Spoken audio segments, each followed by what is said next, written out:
The fundamentals of our economy are strong. Do you think John McCain goes over and over and over those words late at night as he crisscrosses the country and ponders how his couple of weeks of a lead over Barack Obama evaporated? Those 4 measly seconds of his standard speech that he stuck to inexplicably as the American economy teetered and swayed like a drunk on a train platform. Those 4 seconds of out-of-touchiness have ignited the Obama campaign the way Sarah Palin's convention speech ignited the Republicans long, long ago in a galaxy far, far away. McCain sticking to the assertion that the fundamentals are strong, a claim he made more than 20 times this year, has allowed Obama and Biden to regain their rhetorical oomph. It's also helping their numbers.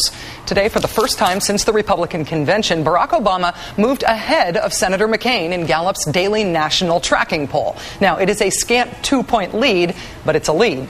In key battleground states, more good news for Obama. He's now even in Florida, a state in which he trailed McCain by 5 points in the latest Real Clear Politics average.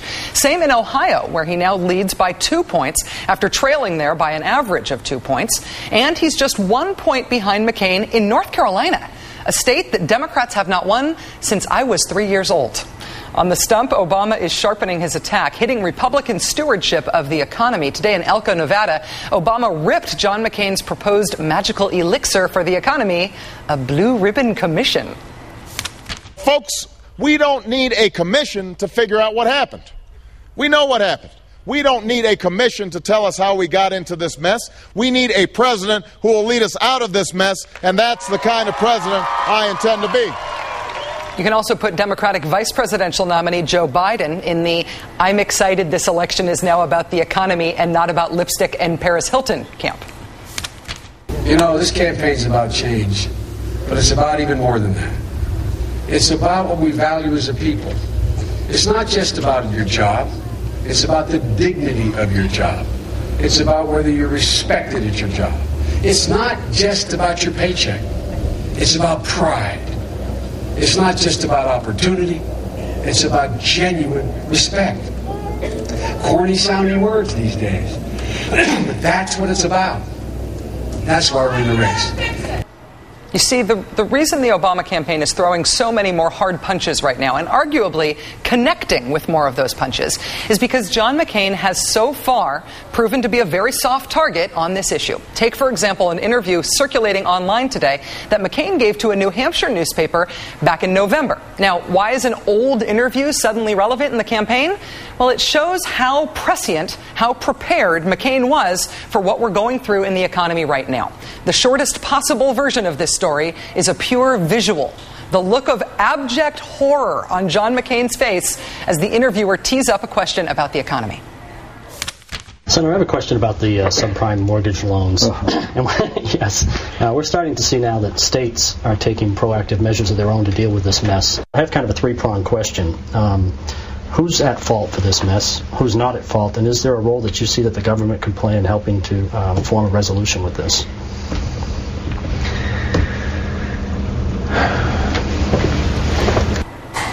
He looks like he just found half a rat in his Danish, doesn't he?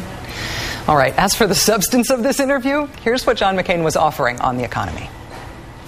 I can't come down yet and give you a specific solution because I don't claim to be smart enough. I'd like to tell you I did anticipate it, but I have to give you straight talk, I did not. McCain also acknowledged during this interview that he did not anticipate another seminal event in American economic history. The dimension of this problem may be surprising to a lot of people, but are you surprised?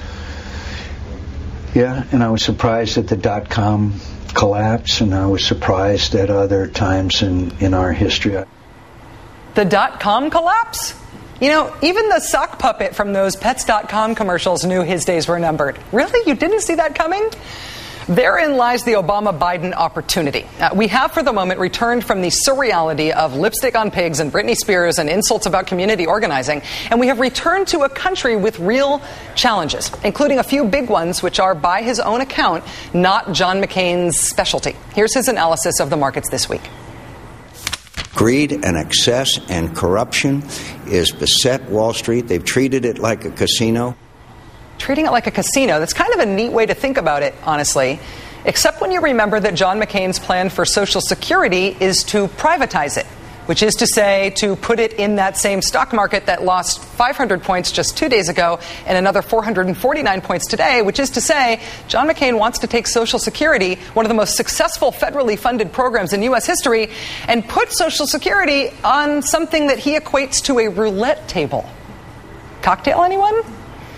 I'd like to welcome to the program Democratic Senator Amy Klobuchar of Minnesota. She is supporting Senator Obama. Senator Klobuchar, thanks for joining us. Well, thank you, Rachel. It's great to be on. Senator McCain does not claim to be an expert on the economy. That's part of his straight talk. He has never pitched that as his strong suit. We just showed a clip from an interview a couple of months ago in which the whole idea of answering a question on the subject appeared to horrify him. But the country is pretty horrified about the economy right now. Is there anything that John McCain could say or do right now about the economy that would reduce this big political liability that he's got on this issue? You know, I think he'd have to come clean and tell the truth. You've seen in the last 26 hours words out of his mouth that he's never said in the last 26 years in Congress. Time and time again, he stood by these companies. He was chair of the Commerce Committee for 7 years. He did nothing about increasing our gas mileage standards, something the Democratic Congress had to do out of that same Commerce Committee. Nothing about protecting our kids from toxic toys on our shores and in our stores, again, out of this Commerce Committee, something that Barack Obama was a leader on. Nothing to regulate these financial institutions. He referred to himself as a deregulator. And you know what? I heard someone say this morning from Texas, Rachel, they said there's an old Texas saying, all hat and no cattle. And that's what we're hearing from John McCain. It's all hat and no cattle when you look at his record and you look where the Bush-McCain policies have brought us. You know, John McCain has sort of sidestepped the flip-flop allegation in this campaign, even though a lot of his positions really have changed. He's sidestepped that by saying, if I have changed on an issue like offshore drilling, it's because circumstances dictated that I change, because the news meant that I had to change. I'm flexible and open-minded enough to change my mind if need be. I wonder if it would be feasible, if it would be plausible, if it would cost him too much with his own party for him to make that sort of case about why he has changed from 26 years as a deregulator into now about 48 hours as somebody who's a proponent of regulation. I wonder if there is a credible way to make that case.